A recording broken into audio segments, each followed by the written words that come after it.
Sir आप आपकी screen के ऊपर आ रहा होगा, ऊपर टूल बार जो आपकी विंडो ओपन है ना उसके जहाँ ऊपर पे आ रहा बाकी आइकन्स आ रहे हैं सर, वहां पे आ रहा होगा टेक कंट्रोल के नाम से सर एक बटन।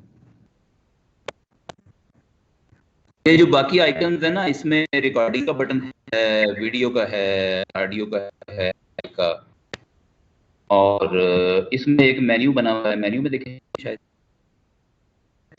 यहाँ कोई कंट्रोल का बटन नहीं है किसी तरह। सर टेक कंट्रोल लिखा हुआ है, अल्फाबेट्स में लिखा होगा सर। नहीं, लेकिन अल्फाबेट में कहीं भी लिखा हुआ नजर नहीं आ रहा। मेरे पास जो स्क्रीन खुली हुई है ना, इसमें टेक कंट्रोल तो कहीं भी नहीं लिखा हुआ। शायद अब लिखा हुआ है। अभी एक स्क्रीन ओपन हो रही है, देखते हैं आपने जो शेयर की ना। हाँ, आप स्क्रीन जो है ना वो आ गई है, कंट्रोल, हाँ टेक कंट्रोल भी आ गया, बिल्कुल सही है, बिल्कुल आ गया, बिल्कुल आ गया, आ गया, आ गया, आ गया। अब मैं इसको शो कर सकता हूँ, ऐसा ही है ना? जी इसको नेविगेट इसको कर तो सकते जरा हैं, बड़े लिखा साइज हुआ है। का, इसको, हाँ इसको जरा, इसका देखे ना, इसका जो है ना साइज अगर हम फुल स्क्रीन करना चाहें सर तो इसका, यही साइज है सर अवेलेबल, यही होगा। अच्छा यही साइज रहेगा? जी आपके लिए यही रहेगा, बाकियों को जो है वो बड़ी नजर आएगी, आपके लिए यही स्मॉल साइज ही रहेगा। अच्छा, बाकियों के लिए पूरा नजर आएगा? जी सर। मैं देख रहा हूँ कि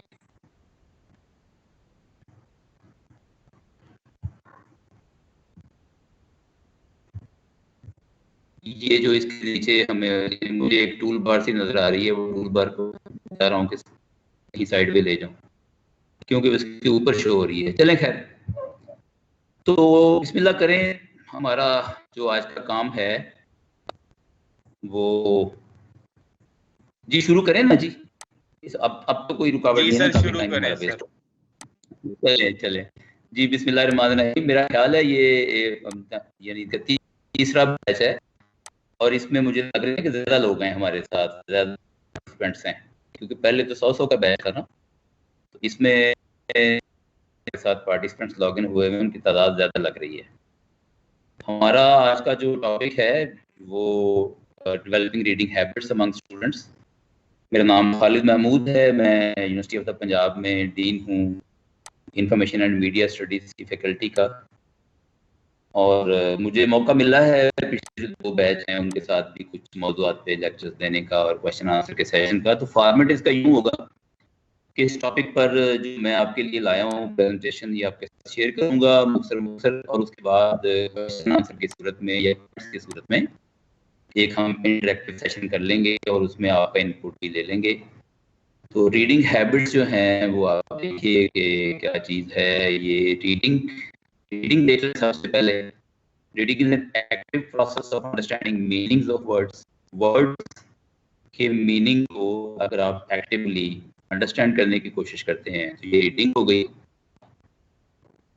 आगे जाके इसकी जो डेफिनेशन में फर्दर एक्सटेंशन है वो भी आपके साथ शेयर करूंगा। तो रीडिंग के 2 पर्पस होते हैं आमतौर पर। एक पर्पस ये है कि हमें अपनी ज़िंदगी के किसी मामले को सुलझाने के लिए इंफॉर्मेशन चाहिए, हम इन्फॉर्म्ड डिसीजन मेकिंग करना चाहते हैं, हमें इंफॉर्मेशन चाहिए।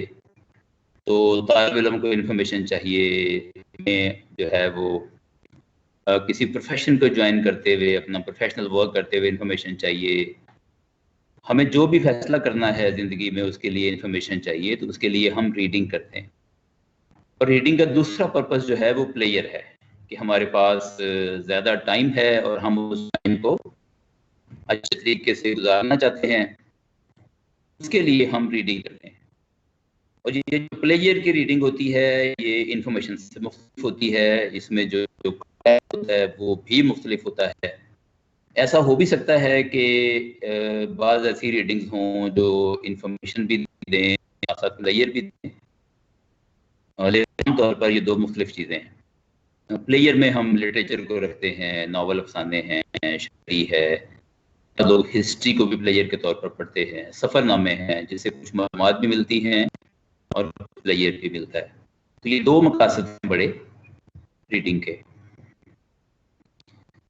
रीडिंग इंसान करता क्यों है, उसके क्या होते हैं, उसका इम्पैक्ट क्या होता है, ये कुछ पॉइंट्स मुझे मिले। तो अगर आप इन पॉइंट्स को देखें तो आपको क्या होगा कि रीडिंग जो है वो थिंकिंग के पास तेज करती है, इस माइंड पैदा करती है, इमोशनल इंटेलिजेंस इंसान है, और उसकी जो सेंसरी परसेप्शन है उसको बेहतर करती है। अच्छा मैं ना फिर ਤੁਹਾਨੂੰ ना कॉल करना, तो मैं रीडिंग लेक्चर है, आवाज नहीं आ रही जी मेरी आवाज देखिए, मेरे पास माइक तो मेरा ओपन है जी सर, आपकी आवाज आ रही है। अगर किसी दूसरे ने माइक जी किसी दूसरे दोस्त को माइक लगा कर लिया था, तो कोशिश करें कि इस दौरान रखें, जवाब के लिए कहा जाएगा तो इंशाल्लाह फिर आपकी माइक भी बन की। तो रीडिंग की बात है कि इसके बहुत सारे फायदे होते हैं। कुछ पॉइंट मैंने यहाँ आपके लिए लिखे हैं। इंसान अगर लिखना चाहे तो खालिद साहब, आपकी आवाज ब्रेक हो रही है, कोई थोड़ा सा आप करीब हो जाए लैपटॉप अच्छा, के। ब्रेक का तो मेरा ख्याल है कि मैं ऐसा करता हूँ, मैं अपना ना ये वीडियो बंद कर देता हूँ ताकि मेरी वीडियो कम से कम इस कनेक्शन के थ्रू ना जाए। बाकी प्रेजेंटेशन तो वहीं से आ रही है PHEC से। जी प्रेजेंटेशन सर नजर आ रही है पार्टिसिपेंट को, बस आपकी आवाज ब्रेक हो रही।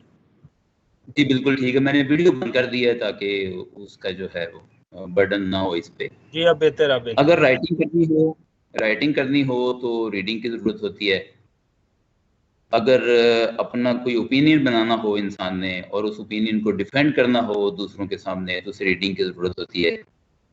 रीडिंग जो है वो इंसान के नॉलेज का बायस बनती है, यानी रीडिंग से इंसान इंफॉर्मेशन हासिल करता है और अपने दिमाग में उसे प्रोसेस करके नॉलेज की शक्ल दे देता है, और उसके जहन में फिर नॉलेज की शक्ल में वो इंफॉर्मेशन महफूज रहती है। तो जितने नॉलेजेबल लोग हैं वो रीडिंग करते हैं, रीडिंग से बहुत कुछ सीखते हैं। इंसान का कॉन्फिडेंस लेवल बढ़ाती है रीडिंग, ज़्यादा कॉन्फिडेंस के साथ वो बात कर सकता है किसी भी मौजू पे। उसकी पर्सनैलिटी को बिल्ड करती है, उसके अंदर लीडरशिप स्किल्स पैदा करती है रीडिंग जो ज़्यादा रीड करेगा वो दूसरों को ज़्यादा अच्छे तरीके से लीड कर सकेगा। रीडिंग का एक फ़ायदा ये भी है कि जो लोग बेख्वाबी का शिकार होते हैं, नींद की कमी का शिकार होते हैं, वो अगर रीडिंग शुरू कर दें, इस पर रिसर्चेस भी हुई हैं कि रीडिंग का फ़ायदा होता है। फिर इमेजिनेशन में फ़ायदा होता है। मतलब रीडिंग के बहुत सारे फ़ायदे हैं। यहाँ तक भी जो है वो रिसर्चेस हुई हैं कि रीडिंग ने IQ लेवल या इंटेलिजेंस को बढ़ा दिया। तो बहुत सारे जो मसाइल हैं साइकोलॉजिकल, उसके लिए हम टर्म बोलते हैं बिब्लियोथेरेपी, कि बहुत सारी नफसियाती बीमारियों का जो इलाज है, बहुत सारे जो क्रिमिनल्स हैं उनका जो इलाज है, उनको क्राइम से हटाने का जो काम है, उनकी जो रिहेबिलिटेशन है वो रीडिंग के ज़रिए की जाती है। अच्छी किताबें उन्हें पढ़ने के लिए दें तो वो उनके ज़हन में, उनकी सोच में फ़र्क आता है। तो रीडिंग के बेशुमार फ़ायदे हैं, एक लंबी लिस्ट बनाई जा सकती है। यहाँ चंद पॉइंट्स मैंने आपके साथ शेयर किए। इसके बाद है जी कि टीचर्स वो कैसे अपने स्टूडेंट्स को रीडिंग की तरफ लाएं। तो इसमें सबसे पहला पॉइंट ये है कि स्टूडेंट्स टीचर की पर्सनैलिटी से सीखते हैं। तो सबसे पहले तो टीचर को खुद रोल मॉडल बनाना है, यानी टीचर अगर रीडिंग की तरफ आएगा तो ही स्टूडेंट को भी इस तरफ ला सकता है। तो टीचर हैबिट्स बेहतर हों, जब टीचर की रीडिंग हैबिट बेहतर होंगी तो बाकी फिर कई तरीके वो इख्तियार कर सकता है स्टूडेंट को इस अट्रैक्ट करने के लिए। तो एक तरीका तो ये है कि उनके सामने आप पढ़ें, उनके सामने पढ़ाई की बातें, किताबों का जिक्र करें, जो कुछ आपने पढ़ा है उसको क्लास में या क्लास के अलावा जो स्टूडेंट्स के काउंसलिंग सेशन होते हैं उसमें रीडिंग्स का जिक्र करें, किताबों का जिक्र करें, या उनके सामने आपको याद होगा छोटी क्लासेस को बेहतर बनाने के लिए असातिज़ा का तालिब इल्मों को क्लास में खड़ा करके उनसे पढ़वाते थे, आप पढ़ें, और उसमें उसके मीनिंग भी बताते थे और उनकी जो अदायगी है अल्फाज की, प्रोनाउंसिएशन जिसे हम कहते हैं, उसको भी बेहतर करने की कोशिश करते थे। तो तालिब इल्मों से क्लास में पढ़वाने का काम करते थे और बाज़ औक़ात उनके सामने खुद पढ़ते थे। तो ये एक मुफीद तरीका हो सकता है रीडिंग के आने का बच्चों। इसके अलावा ये है कि स्टूडेंट को उनका इंटरेस्ट का एरिया आइडेंटिफाई करने में उनकी मदद की जाए कि स्टूडेंट्स को बात का नहीं पता चलता कि उनका इंटरेस्ट का एरिया क्या है, उस्ताद उनकी कर सकते हैं। इसलिए कि हर तालिब इल्म दुनिया की हर चीज़ तो पढ़ने के काबिल नहीं होता, इतना ज़्यादा मटेरियल है दुनिया में पढ़ने का कि किसी एक इंसान के बस की बात नहीं है कि वो बहुत सारे एरियाज में पढ़ना शुरू कर दे। तो एरिया को आइडेंटिफाई करने में उस्ताद उनकी हेल्प कर सकते हैं। इसके अलावा फिर ये है कि जिस एरिया में भी वो तालिब इल्म पढ़ना चाहे, उस्ताद उनकी ये हेल्प कर सकते हैं कि किताबें या पढ़ने का जो मटेरियल है वो कैसे सिलेक्ट करें, उसका तरीका उनको सिखा सकते हैं। रीडिंग का मटेरियल कहाँ से मिलता है, उसको कैसे हासिल करना है और उनमें से सिलेक्शन कैसे करनी है, रीडिंग मटेरियल की एवेलुएशन कैसे करनी है कि अच्छा मटेरियल बुरा मटेरियल कौन कौन सा होता है और उनमें क्या फ़र्क होता है। इसके अलावा उस्ताद ये कर सकते हैं कि तालिब इल्मों के रीडिंग क्लब्स बना दें, अपने क्लास के अंदर ऐसा ग्रुप बना के, तो उसमें वो जिम्मेदारी लगा सकते हैं कि आप नेक्स्ट टाइम ये पढ़ के आए, इसे हम डिस्कस करेंगे। तो रीडिंग क्लब के बहाने जो है पढ़ना शुरू कर देंगे। कुछ और तजावीज़ हैं इसमें। आप ये देखिए कि बेस्ड टीचिंग कैसे हो,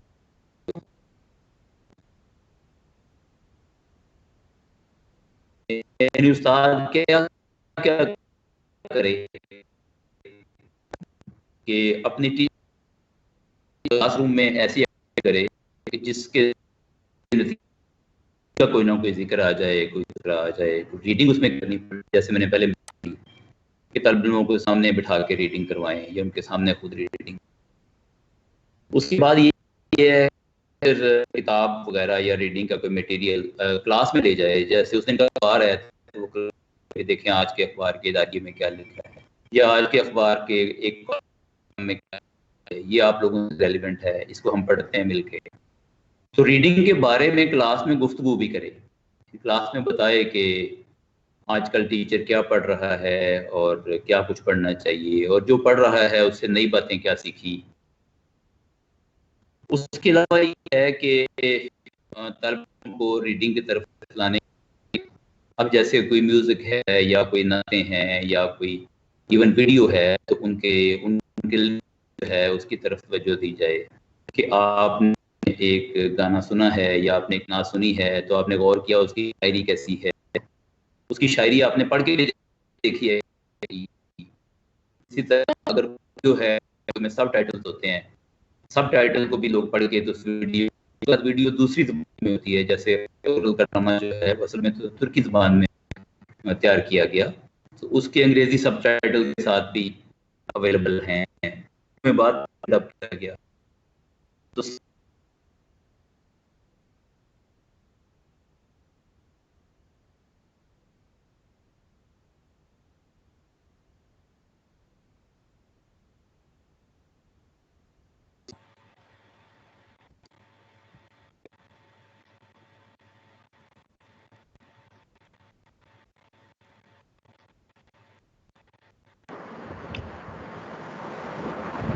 आवाज पहले भी दुरुस्त नहीं आ रही थी, अब तो बिल्कुल नहीं आ रही है।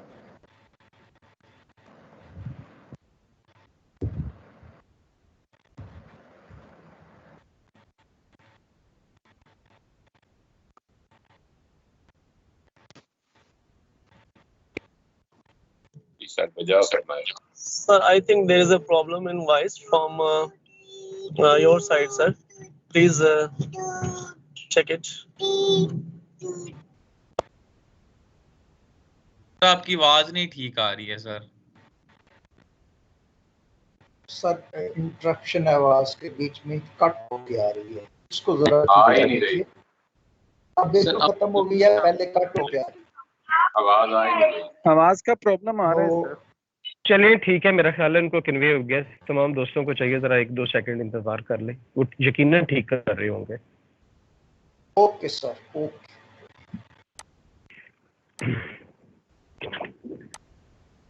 राइट नाउ आप जी, आपकी बिल्कुल। आवाज आ रही है। जी बिल्कुल, मैं वहीं से इसको जो है ना जारी रखता हूँ जहाँ रुका था सिलसिला। थैंक यू बात ये हो रही थी कि लिटरेचर बेस्ड या रीडिंग बेस्ड टीचिंग कैसे हो सकती है, उसके पॉइंट से। और इसमें मैं बात कर रहा था कि स्टूडेंट्स को एनकरेज करें, उनकी हौसला अफजाई करें कि वो पढ़ें। और एक आखिरी पॉइंट इसमें ये था कि आप उन्हें ऐसी असाइनमेंट्स दें, ऐसे कोई क्विज़ेस दें कि जिसके नतीजे में उन्हें पढ़ना पड़े। आजकल सेमेस्टर सिस्टम को जो है वो ज़्यादा पॉपुलराइज किया जा रहा है हमारे मुल्क में। तो सेमेस्टर सिस्टम में टीचर के पास ज़्यादा गुंजाइश होती है कि वो स्टूडेंट्स को ऐसे क्विज़ या असाइनमेंट्स दे कि जिसके नतीजे में वो जो चाहे अपना काम ले ले। कोई फील्ड वर्क कराना चाहता है तो फील्ड वर्क करा दे, वो उसे कुछ पढ़वाना चाहता है तो पढ़वा ले। तो इस तरह की जो असाइनमेंट्स हैं वो दी जा सकती हैं, जिसमें तालिब इल्म को फिर पढ़ के उस असाइनमेंट को सॉल्व करें। अगला जो वो इसमें ये है कि आप स्टूडेंट्स को अपने तौर पर एक अच्छा रीडर कैसे बनाएं।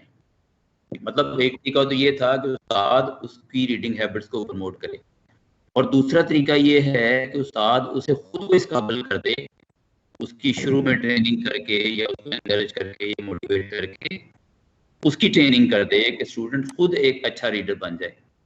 तो इसमें स्टूडेंट्स को कुछ बातें समझाने वाली हैं, जैसे मिसाल के तौर पे कि सबसे पहले तो स्टूडेंट को ये गाइड करना चाहिए कि वो कहाँ बैठ के पढ़ा करेगा। घर में पढ़ेगा, लाइब्रेरी में पढ़ेगा, या डिपार्टमेंट की बिल्डिंग में या कॉलेज की बिल्डिंग में कहीं बैठ के पढ़ेगा। तो रीडिंग स्पेस एक होनी चाहिए जहाँ पे देखें किसी तालिब इल्म का घर छोटा बड़ा हो सकता है, उसके पास जगह की कमी हो सकती है, लेकिन फिर भी रीडिंग बहरहाल उसने एक ऐसे माहौल में करनी है जहाँ शोर शराबा ना हो, जहाँ पे डिस्टर्बेंस ना हो। तो एक रीडिंग स्पेस को ढूंढे कि कहाँ बैठ के उसने पढ़ना है, उसे पूरा एक सुकून और मुकम्मल जो है वो खामोशी चाहिए। तो वो उसको तलाश करने में आप उसकी हेल्प कर सकते हैं, उसको गाइड कर सकते हैं। उसके बाद ये है कि तालिब इल्म को पढ़ने के लिए टाइम भी चाहिए। तो टाइम की तरफ भी तवज्जो देने की ज़रूरत है कि तालिब इल्म को ये गाइड करें कि वो कैसे टाइम निकाले, अपनी टाइम मैनेजमेंट कैसे करे। तो उस्ताद जो हैं वो इस सिलसिले में स्टूडेंट की हेल्प कर सकते हैं कि अपना टाइम कैसे मैनेज करे। बाद लोग जो हैं वो रात को सोने से पहले पढ़ते हैं, बाद लोग जो हैं वो दिन के किसी हिस्से में टाइम निकाल लेते हैं पढ़ने का, बाद लोग जो हैं वो सफ़र में ज़्यादा पढ़ते हैं। तो ये डिपेंड करता है कि किसी के हालात कैसे होते हैं। तो मेरी तो ये रूटीन रही है कि मैं कॉलेज में जॉब करता था तो मैं अपने साथ किताब रखता था, और मैं बस में सफ़र कर रहा हूँ, वैन में सफ़र कर रहा हूँ, तो मैं बजाय इसके कि वहाँ बैठ के इधर उधर देखूँ, मैं पढ़ता रहता था। तो इस तरह का टाइम जो है उसको मैनेज करना भी जो है वो सीखना चाहिए, सिखाना चाहिए बच्चों को। उसके बाद ये है कि तालिब इल्मों को ये गाइड किया जाए कि वो अपनी रीडिंग की एक लिस्ट तैयार कर लें, अपनी तरजीहात का इंतखाब कर लें कि कौन सी किताब उन्होंने अभी पढ़नी है फौरी, कौन सी उन्होंने बाद में पढ़नी है, या कौन सी चीज़ें ऐसी हैं जो उन्होंने अपनी लिस्ट में रखी हुई हैं कि कभी मौका मिलेगा तो पढ़ेंगे। तो एक लिस्ट बना लें स्टूडेंट्स। उसके बाद ये है कि हर वक्त अपने साथ एक किताब रख सकते हैं, और ये किताब रखना आज से पहले ज़्यादा मुश्किल था कि पूरी किताब उठा के फिरना पड़ता था। आजकल तो स्मार्टफोन है, मोबाइल हैं या टैब है, उसका वजन बड़ा थोड़ा सा होता है, जेब में भी डाला जा सकता है। उसके अंदर बहुत सारी किताबें आप उन्हें गाइड कर सकते हैं कि PDF की शक्ल में या MS वर्ड की शक्ल में, और भी अपने हैं ई बुक्स की, तो उसमें रख सकते हैं। और एक छोटे से मोबाइल में बहुत सारी किताबें आ सकती हैं, तो जब भी मौका मिले वो अपने मोबाइल से उस किताब को खोल के पढ़ना शुरू कर दें। इसके अलावा तालिब इल्म को करने की ज़रूरत है कि ये जो इलेक्ट्रॉनिक मीडिया और सोशल मीडिया है, इस पर से उनका टाइम जो है वो रिड्यूस कैसे किया जाए, काम कैसे किया जाए। क्योंकि मेरी ये फीलिंग है कि आजकल तालिब इल्म जो है ख़ासतौर पर सोशल मीडिया पे बहुत ज़्यादा टाइम लगाते हैं। अब सोशल मीडिया पर भी वो पढ़ते हैं, लेकिन पढ़ने के लिए उन्हें जो मिलता है वो एक पोस्ट जो है वो किसी लतीफ़े की है, तो दूसरी पोस्ट किसी शेर की है, तो तीसरी पोस्ट कोई वीडियो आ गई, तो चौथी कोई ऑडियो आ गई, तो पांचवी न्यूज़ आइटम आ गई। तो वो बिल्कुल कंसंट्रेट करके किसी चीज़ को पढ़ नहीं सकता सोशल मीडिया पे, और इल्म हासिल करने का जो काम है उसके लिए मुश्किल हो जाता है। तो सोशल मीडिया के जो मसाइल हैं वो तालिब इल्मों को समझाए जाएँ, और अच्छा जो मीडिया है उसकी तरफ स्टूडेंट्स को लाया जाए। तो जो ज़्यादा जिम्मेदारी से लिखा जाता है या ज़्यादा अच्छे तरीके से उसके पीछे कुछ इदारे या एडिटर्स हैं जो उसको देखते हैं उसकी क्वालिटी को, तो स्टूडेंट्स को गाइड किया जाए कि वो किस तरह से इलेक्ट्रॉनिक या सोशल मीडिया से अपना टाइम निकाल के तो रीडिंग की तरफ आए। इसके बाद है जी कि अपनी रोज़मर्रा ज़िंदगी में वो रीडिंग की प्रैक्टिस करें और रीडिंग को लाएं।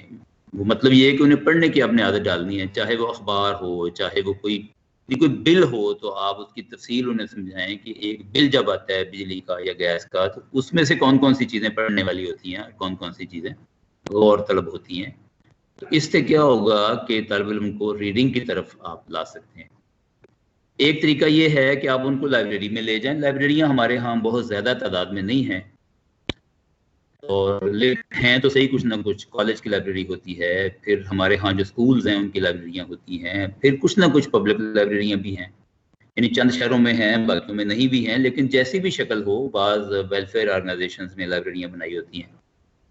तो एक आपको याद होगा, एक यानी गली मोहल्ले में भी एक लाइब्रेरी एक दुकान की सूरत में हुआ करती थी, आज भी है बाज़ इलाकों में। जो ज़्यादा वाले या डेंस इलाके होते हैं, वहाँ से किताब जो है वो किराए पर मिलती है, या डाइजेस्ट या रिसाले किराए पर मिलते हैं। तो वहाँ का भी स्टूडेंट को गाइड किया जा सकता है कि वहाँ से किताब लेके पढ़े। असल मकसद तो ये है कि वो पढ़े, उसकी तरफ उससे लाना है। बुक फेयर्स में आप उन्हें इनकरेज करें कि जाएं। बुक फेयर्स कोई ना कोई लगते रहते हैं। हमारे लाहौर में यहाँ एक्सपो सेंटर में लगता है, हमारे यहाँ पंजाब यूनिवर्सिटी में लगता है बहुत बड़ा बुक फेयर, दूसरे तालीमी इदारों में या और जगहों पे बुक फेयर लगते हैं। तो बुक फेयर जब भी लगे, वहाँ पे किताबें सस्ती मिल जाती हैं और एक ही छत के नीचे बहुत सारी किताबें मिल जाती हैं वैरायटी में। तो हमेशा अपने बच्चों को और अपने तालिब इल्मों को आप गाइड करें कि वो बुक फेयर में जाएं और वहाँ से किताबें खरीदें। इसी तरह से यूज्ड बुक शॉप्स होती हैं, जहाँ से अच्छी किताबें जो हैं वो बहुत सस्ती, यानी आधी से भी कम कीमत में मिल जाती हैं। बाज़ बात तो बिल्कुल मामूली कीमत होती है, 50-100 रुपए में बहुत अच्छी किताब मिल जाती है। तो जो लोग जानते हैं आप में से बाज़ लोग, वो अनारकली में यानी हर इतवार को सुबह फुटपाथ के ऊपर बहुत बड़ा बाजार लगता है इस्तेमाल शुदा किताबों का। तो इस तरह से आप जो है वो उनको किताब की रीडिंग की तरफ ला सकते हैं। नेक्स्ट जनाब, इसमें जो पॉइंट है वो ये है कि पेपर वर्सेस इलेक्ट्रॉनिक डिबेट एक चल रही है कि पेपर पे पढ़ना चाहिए या इलेक्ट्रॉनिकली पढ़ना चाहिए। तो इस डिबेट में मैं ये कहूँगा कि पेपर पर हो या इलेक्ट्रॉनिक हो, इससे फ़र्क नहीं पड़ता। बाज़ लोग जो हैं वो पेपर पे पढ़ने में ज़्यादा आसानी महसूस करते हैं, जबकि दूसरे लोग जो हैं वो स्क्रीन रीडिंग के आदि हैं। ख़ासतौर पर हमारी जो नई नस्ल है, इनको स्क्रीन जो है वो छोटी उम्र में मिल गई, मोबाइल मिल गए, टैब मिल गए, लैपटॉप मिल गए, तो ये लोग ज़्यादा आदी हैं स्क्रीन पे पढ़ने के। तो इससे फ़र्क नहीं पड़ता। रीडिंग का हरगिज़ ये मतलब नहीं है कि आप स्क्रीन से हटा के उन्हें पेपर पे लेके आएँ। असल बात ये है ना कि एक अच्छी कोहेसिव किस्म का एक डॉक्यूमेंट कि जिसको अच्छे तरीके से लिखा गया हो, वो उसकी रीडिंग की तरफ लाएं बच्चों को। तो इससे फ़र्क नहीं पड़ता कि वो इलेक्ट्रॉनिक हो या वो पेपर हो। जो लोग ये कहते हैं कि रीडिंग हैबिट्स कम हो रही हैं, उनके जहन में ये बात नहीं आती कि भाई लोग इलेक्ट्रॉनिक रीडिंग तो ज़्यादा कर रहे हैं। तो ये है कि उनको ये सिखाया जाए कि अच्छी रीडिंग की पहचान क्या होती है और कैसे हम इंतखाब करें अच्छी किताब का या अच्छी रीडिंग का, और बुरी रीडिंग से कैसे बचें, या सब स्टैंडर्ड या कह लें लो क्वालिटी रीडिंग जो है उससे कैसे बचें, और उसको कैसे हम अपने से परे करें, और जो अच्छी रीडिंग है उसका हम इंतखाब करें। तो इस डिबेट में ज़्यादा पढ़ने की ज़रूरत नहीं है। जो जिस फॉर्मेट में आसानी महसूस करता है उस फॉर्मेट में पढ़े।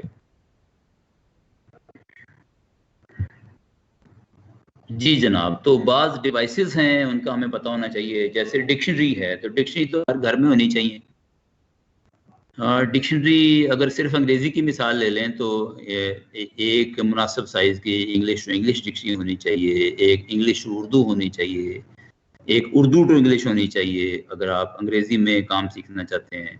इसी तरह से उर्दू की लुगात होती हैं, लुगत होती है, अरबी की हैं, फ़ारसी की हैं। तो जो भी पढ़ने वाले का ज़ौक़ है, और आजकल तो ज़्यादा आसानी ये हो गई कि मोबाइल ऐप्स आ गई हैं और वो हैं भी फ्री। अपने मोबाइल पे अगर स्मार्टफोन है तो उस पर आप ऐप डाउनलोड करें, फ्री है। और अगर नेट नहीं भी चल रहा तो वो ऐप अपना काम कर रही होती है, तो उसमें डिक्शनरी और ऑनलाइन डिक्शनरी का ये भी फ़ायदा है कि आप प्रोनाउंसिएशन भी आसानी से सीख सकते हैं, जो किताबी शक्ल में डिक्शनरी नहीं थी। फिर ग्लॉसरी है, ग्लॉसरी में डेफिनेशंस होती हैं अल्फाज की, या बाज़ औक़ात अल्फाज के मुतरादफ और मुतज़ाद होते हैं। तो आपका जो भी सब्जेक्ट एरिया है, बच्चे को समझाएं कि वो जिस सब्जेक्ट एरिया में भी इंटरेस्ट रखता है उसकी ग्लॉसरी भी मिल जाती है मार्केट से, तो अपने पास एक अच्छी ग्लॉसरी भी रखे। इसी तरह से गूगल है, तो गूगल में सर्च की जा सकती हैं अच्छी किताबें। बहुत सारी ऐसी वेबसाइट्स हैं जहाँ से अच्छी किताबें मिलती हैं और वो हैं भी फ्री। इसी तरह से विकीपीडिया एक एनसाइक्लोपीडिया है इंटरनेट के ऊपर, जो कि फ्री इंफॉर्मेशन देता है। तो इंफॉर्मेशन की जो नीड है उसको काफ़ी हद तक पूरा कर रहा है। दुनिया जहान के टॉपिक्स इसमें कवर होते हैं और ये बड़ा यूनिक किस्म का एनसाइक्लोपीडिया है कि इसको आम लोग लिखते हैं। एडिटर ज़रूर हैं इसके, यानी जो सीनियर हो जाते हैं लिखने वाले, उनको वो एडिटर का दर्जा दे देते हैं, लेकिन इसके जो कंट्रीब्यूटर होते हैं वो आम लोग होते हैं। कोई भी शख्स उठ के अपना अकाउंट बनाए और उसमें कोई ना कोई मज़मून डाल दे और मज़मून को फिर एडिटर देखेंगे और उसे अप्रूव करेंगे। तो विकीपीडिया जो है वो फैलता चला जा रहा है, नए नए मौज़ूआत उसमें कवर होते चले जा रहे हैं। तो इससे भी वाक़फ़ियत होनी चाहिए एक रीडर की।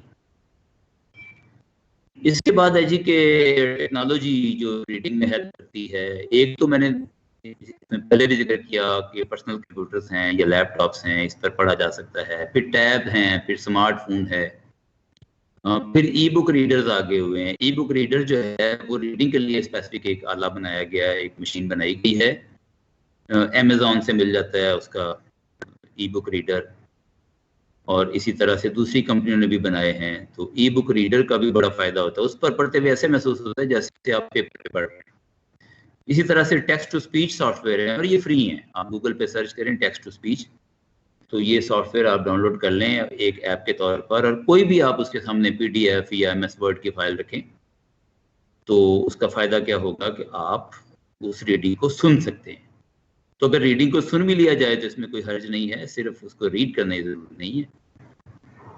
इसी तरह से गूगल ट्रांसलेट एक ऑप्शन है, गूगल की सर्विस है, तो उससे भी फ़ायदा लिया जा सकता है कि किसी भी दूसरी लैंग्वेज में कोई वेबसाइट आपके सामने है या कोई रीडिंग है, तो आप उसको गूगल ट्रांसलेट की मदद से जिस दूसरी ज़ुबान में चाहें, ज़ुबानों की एक पूरी लिस्ट है गूगल ट्रांसलेट में, उर्दू भी शामिल हो गई है। वो कि बहुत अच्छी क्वालिटी की उर्दू नहीं है, गलतियां भी करता है गूगल ट्रांसलेट, लेकिन जाहिर है इसको बनाने के बाद इसको इम्प्रूव करने का काम जारी है।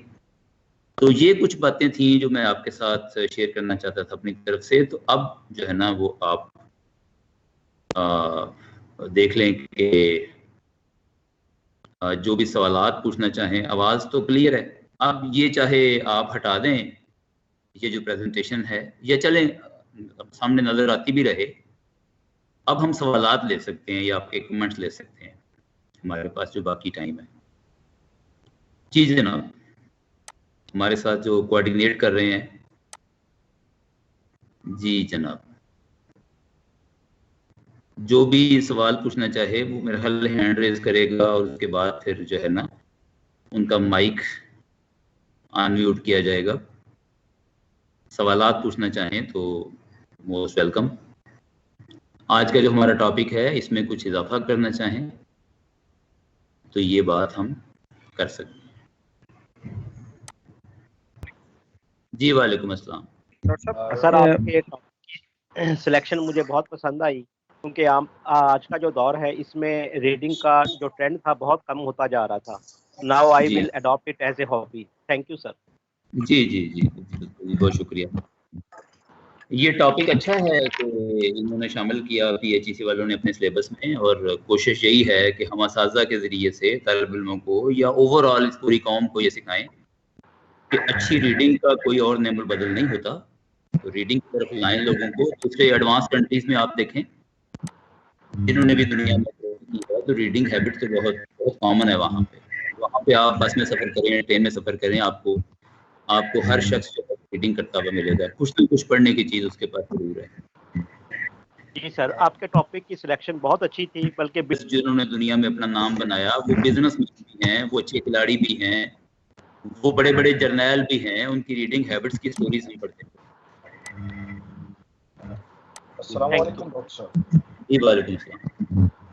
डॉक्टर साहब, डॉक्टर मुनव्वर उस्मानी अर्ज़ कर रहा हूँ। आपने बड़ी खूबसूरत गुफ्तगू की और वाकई मुताला कुतुब की बहुत ज़रूरत है, जो रफ्ता कम होता जा रहा है, खुसूसन तालिब इल्मों में। डॉक्टर साहब, इस जानिब भी तवज्जो होनी चाहिए कि जितना हमारे तालीमी इदारों में ज़बानों की तालीम कम होती जा रही है, उतना ही किताबें पढ़ने का अमल भी कम होता जा रहा है। पहले मुख्तलिफ़ ज़बानें और उनका लिटरेचर अच्छे तरीके से पढ़ाया जाता था और अब उसमें बहुत कमी आ गई है। इंग्लिश पढ़ाई जा रही है लेकिन इंग्लिश लिटरेचर कम पढ़ाया जाता है या कम तवज्जो है, और इसी तरह उर्दू ज़बान व अदब की जानिब भी कम तवज्जो है। बाकी तो ज़बानों के मामलात वो तो आपके सामने ही हैं। तो इस वजह से भी तलबा की वो किताब पढ़ने की मश्क नहीं हो पाती या किताब से उनका रब्त कायम नहीं हो पाता, चूँकि वो किसी ज़बान को महारत से सीख नहीं पाते। जी डॉक्टर साहब, मैं आपकी बात से मुकम्मल इत्तफाक करता हूँ। हमारे यहाँ एक ज़माना तो ये था कि जो टेक्निकल सब्जेक्ट्स थे, जैसे मेडिकल है या जैसे इंजीनियरिंग है या जैसे MBA वगैरह है, तो उसकी सीटें मखसूस होती थी हमारे इदारों में, और जो तालिब इल्म वहाँ जाना चाहते थे उनको दाखिला मिल जाता था, और बाकी तालिब इल्म दूसरे सब्जेक्ट्स की तरफ आते थे। और उसका नतीजा ये होता था कि जो हमारी लैंग्वेजेस हैं या लिटरेचर है उसकी तरफ भी तवज्जो होती थी। अब आज क्या हुआ है कि टेक्निकल सब्जेक्ट्स में अपॉर्चुनिटी बढ़ा दी गई है, जिसकी वजह से तालिब इल्म जो हैं वो अपनी मर्जी का सब्जेक्ट जो है वो टेक्निकल सब्जेक्ट चुनते हैं, और उसका नतीजा ये है कि लैंग्वेजेस से तवज्जो हटती जा रही है। तो आपकी बात सही है कि हमारी जो लोकल लैंग्वेजेस हैं, जो हमारी नेशनल लैंग्वेज है, जो हमारी इंटरनेशनल लैंग्वेजेस हैं, इनको कॉलेजेस में ऑफ़र किया जाए, इदारों में ऑफ़र किया जाए, और इनकी सरपरस्ती जो है वो हुकूमत भी करे और हमारे जो समाजी इदारे हैं वो भी करें, और सोसाइटी एज अ होल ये देखे कि हमने अपने तालिब इल्मों को ज़बान और अदब जो है वो कैसे पढ़वाना है। उसके ज़ाहिर अपने फ़ायदे हैं, और हमें जो है ना वो प्रैक्टिकल लाइफ में भी ज़रूरत होती है ज़बानों को सीखने वाले एक्सपर्ट्स की। और अदब का तो अपना फ़ायदा है कि जिसने जो अदब पढ़ता है वो ज़ाहिर ज़िंदगी में बहुत सारी चीज़ें सीख जाता है। जी जनाब, कोई और क्वेश्चन?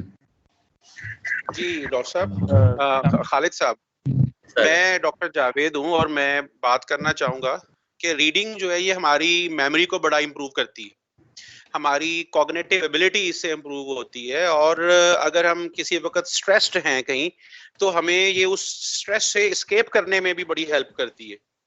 यानी इससे जैसे आपने कहा कि हमारी जो स्लीप है वो इससे बेटर हो सकती है, हमारी ब्रेन जो है, हमारा ब्रेन जो है वो हेल्दी हो सकता है, और हम अपने बच्चों के लिए भी एक रीडिंग हैबिट जो है ना वो बना करके उनके लिए एग्जाम्पल सेट कर सकते हैं। जी बिल्कुल सही है। जाहिर है कि रीडिंग जो हमें हर तरह से जो है ना वो सपोर्ट करती है किसी ह्यूमन को। जी बिल्कुल, इसके फायदे गिनवाना शुरू करें तो एक लंबी लिस्ट बनेगी।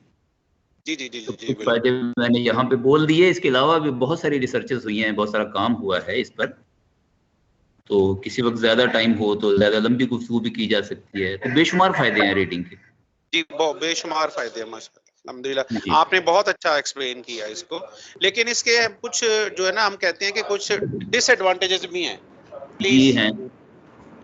मतलब जैसे हमारी वोकलाइजेशन, सब वोकलाइजेशन, हमारी जो क्या कहते हैं उसको, लैक ऑफ कॉम्प्रिहेंशन जो है ना वो आता है, इसके साथ लॉस ऑफ अटेंशन आता है, हम अपनी एनवायरनमेंट से दूर हो जाते हैं, हम ज्यादा पढ़ के भी उसी एनवायरनमेंट में रहना शुरू कर देते हैं।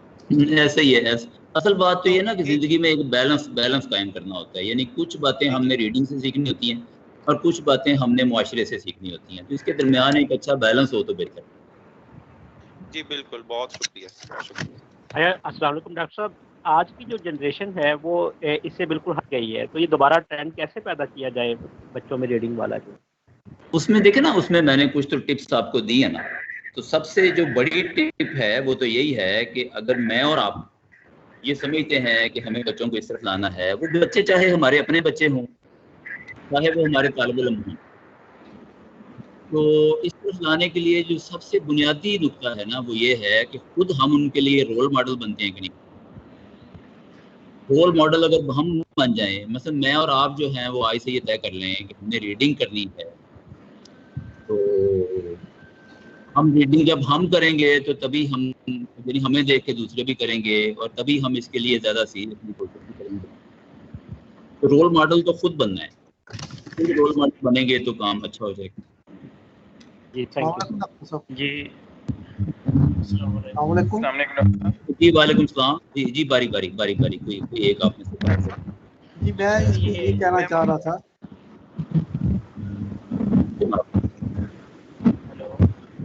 जी जनाब, जी बोलिए, जी बोले। सर मैं ये कहना चाह रहा था कि रीडिंग एक आइंदा ज़िंदगी की तैयारी के लिए की जाती है। इंसान अप टू डेट रहता है, नॉलेज हासिल करता है और अपने आप को ज़माने के साथ साथ चलाने की कोशिश करता है। इसके बेशुमार फ़ायदे हैं, लेकिन आजकल जिस तरह हम देख रहे हैं कि हमारी हुकूमत की तरफ से भी कुछ तवज्जो इस तरफ से हट गई है। मसलन लाइब्रेरियों में नई किताबें नहीं आ रही, नई लाइब्रेरियाँ नहीं बन रही, ये भी खबरें थी पीछे कि लाइब्रेरियों को बंद भी किया जा रहा है।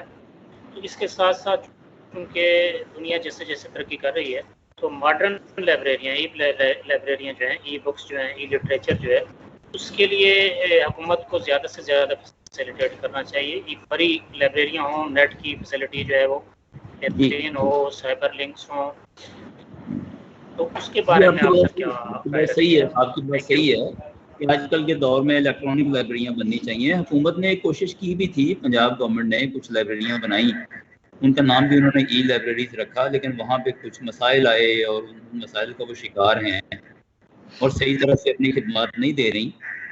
तो मेरा तो ये ख्याल है कि हुकूमत को भी ज़ाहिर है इसमें आगे बढ़ने की ज़रूरत है। और हुकूमत के अलावा जो दूसरे इदारे हैं, बहुत सारी ऑर्गेनाइजेशन होती हैं, बहुत सारी, इसमें सियासी जमातें भी हो सकती हैं, गैर सियासी जो वेलफेयर ऑर्गेनाइजेशन हैं वो भी हो सकती है, गली महल्ले की सतह पर भी लाइब्रेरियाँ बनाई जा सकती है।